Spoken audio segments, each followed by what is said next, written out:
आज के ज़माने में एक आदमी को घेर करके एक भीड़ मार दे कि ये गवर्नमेंट का फेलियर है। जैसे अभी एक अखौंजी मस्जिद तोड़ दी गई, 700 साल पुरानी मस्जिद है। फॉर श्योर वो किसी भी इनक्रोच लैंड पर नहीं थी, क्योंकि वो 700 साल पुरानी बनी है। वो इलीगल कंस्ट्रक्शन नहीं, क्योंकि वो 700 साल पुरानी है। और हुकूमत को चाहिए कि वो मैक्सिमम प्रोसिक्यूशन जो हो सकता है वो करे और एग्जेम्पलरी पनिशमेंट्स दे, ताकि ऐसी चीज़ें घटनाएं रुक जाएं।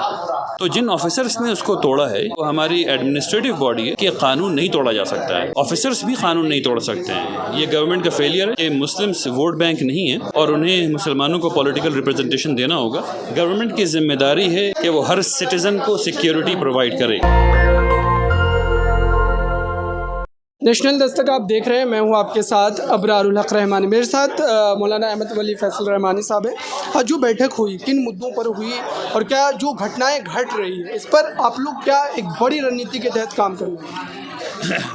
और India Muslim personal law board जब से बनी है वो तमाम जो पर्सनल लॉ से मुताल्लिक़, जो वक्फ से मुताल्लिक़ और जो मसाजिद से मुताल्लिक़ है उस पर काम करती है। तो ये प्राइमरीली 3 मुद्दे होते हैं काम करने के हम लोगों के, और इसी पर हम लोगों ने बातचीत भी की और यही एजेंडा भी था, और इसी पर इन्हीं कामों को हम लोग को आगे बढ़ाना है। लिंचिंग की घटनाएं जो बढ़ रही है, निरंतर बढ़ रही है लगातार, इसको रोकने के लिए आप लोगों को क्या कदम उठाना चाहिए, क्या करना है? हम लोग समझते हैं कि ये गवर्नमेंट का फेलियर है। गवर्नमेंट की जिम्मेदारी है कि वो हर सिटीज़न को सिक्योरिटी प्रोवाइड करे। हम लोग समझते हैं कि गवर्नमेंट इस चीज़ सिक्योरिटी प्रोवाइड करने में नाकामयाब रही है, और हम लोग इसमें अवेयरनेस कैंपेन भी चलाएंगे और हुकूमत से बातचीत भी करेंगे कि ये तमाम चीज़ें रोकी जाएं। और अगर ये सब चीज़ें होती रहीं तो हम लोग हुकूमत को बताना चाहते हैं कि मुल्क में एनार्की की सिचुएशन फैल सकती है, जिससे मुसलमान इस मुल्क को बचाना चाहते हैं।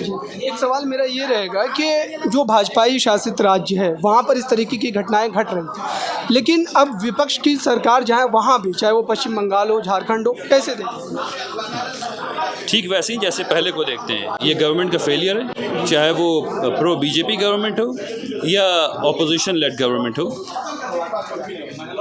आज के ज़माने में एक आदमी को घेर करके एक भीड़ मार दे, ये तो किसी को टॉलरेट नहीं होना चाहिए।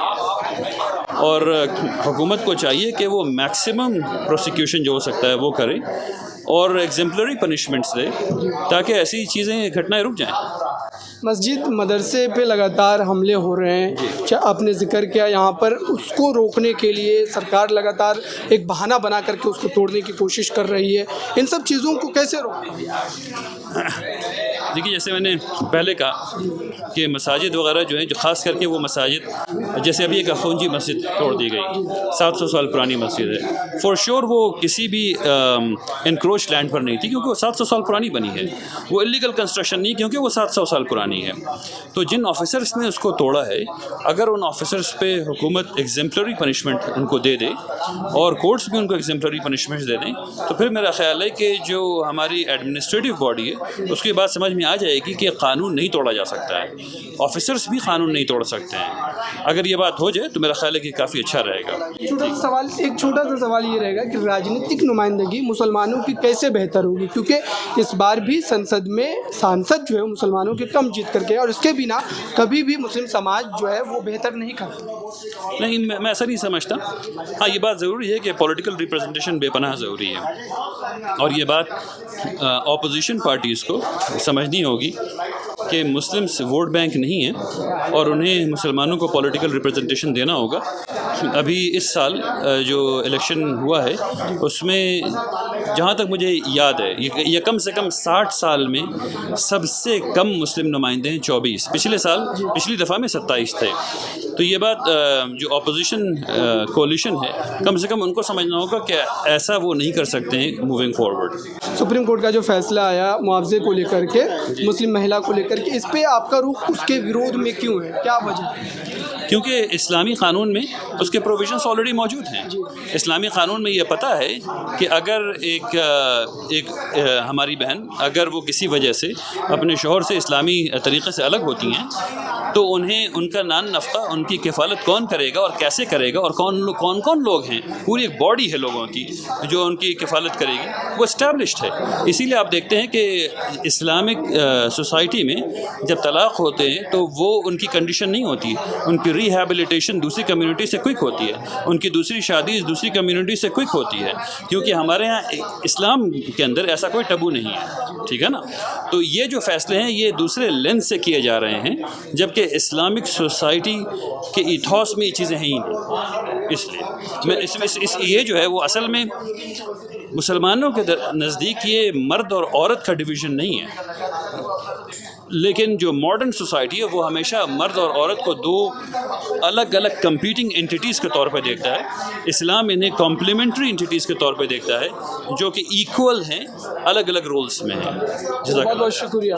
तो ये पूरी बातचीत थी और जाहिर सी बात है कि मुस्लिम समाज और ख़ास करके all India Muslim personal law board जो है इस पूरे मामले को लेकर के ख़ास तौर पर जो है अपनी बातों को रख रहा है। और मौलाना अहमद वली फैसल रहमानी ने भी यही बात कही कि जिन बातों को लेकर के और ख़ास तौर पर जो मुस्लिम की लिंचिंग हो रही है उनके ख़िलाफ़ लगातार जो वाक़यात बढ़ रहे हैं, लगातार लिंचिंग की घटनाएं हो या फिर जो है मुस्लिमों को लेकर के जो प्रताड़नाएं की जा रही है, दरअसल ये गंभीर मुद्दे हैं और इस पर मुसलसल चर्चा करने की ज़रूरत है। इस पूरी बातचीत को लेकर के आज जो बड़ी बैठक हुई थी all India Muslim personal law board की, जिसमें कई बड़े लोग शामिल थे। कासिम रसूल इलियासी जो कि all India Muslim personal law board के प्रवक्ता हैं, उन्होंने भी अपने पक्ष को रखा था और मौलाना अहमद वली फैसल रहमानी साहब भी मौजूद थे और कई महिलाएं भी यहाँ पर जो है मौजूद थी।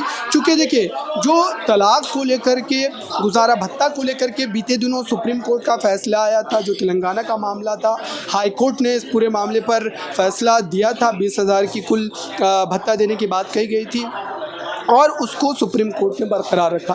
दरअसल इसी पूरे मुद्दे को लेकर के ये जो है बहस का सिलसिला शुरू हुआ और आज इस बैठक में उन्हीं तमाम मुद्दों को लेकर के गंभीरता से विचार विमर्श किया गया और ये सारी बातें कही गई कि दरअसल इस वक्त ये जो मुस्लिमों के ख़िलाफ़ लगातार निरंतर एक तरीके से सामाजिक रूप से, आर्थिक रूप से उनको दबाने की जो कोशिश की जा रही है, दरअसल उससे लड़ने का समय आ गया है और यहाँ पर उन्हीं तमाम बातों पर विस्तारित ढंग से चर्चा हुई। आपको क्या लगता है, क्या वाकई मुस्लिमों के ख़िलाफ़ जो घटनाएं बढ़ रही है, चाहे वो सुप्रीम कोर्ट का ये फैसला का आना हो, इससे भी क्या मुस्लिम समाज डरा हुआ है? क्या उनके अधिकारों का हनन किया जा रहा है? क्या वो अपने अधिकारों की लड़ाई लड़ने के लिए सड़कों पर निकलने वाले हैं? इस पूरी बातचीत पर आपकी राय क्या है, कमेंट बॉक्स में ज़रूर बताइए। जुड़े रहें नेशनल दस्तक के साथ। नेशनल दस्तक की आपसे गुजारिश है कि अगर इसको बचाना चाहते हैं तो नेशनल दस्तक को सब्सक्राइब करने के लिए रेड कलर के सब्सक्राइब बटन को दबाएं, फिर बेल आइकन की घंटी दबाएं। नेशनल दस्तक को बचाने के लिए बहुत जरूरी है कि हर खबर को शेयर करें, लाइक करें, कमेंट जरूर करें।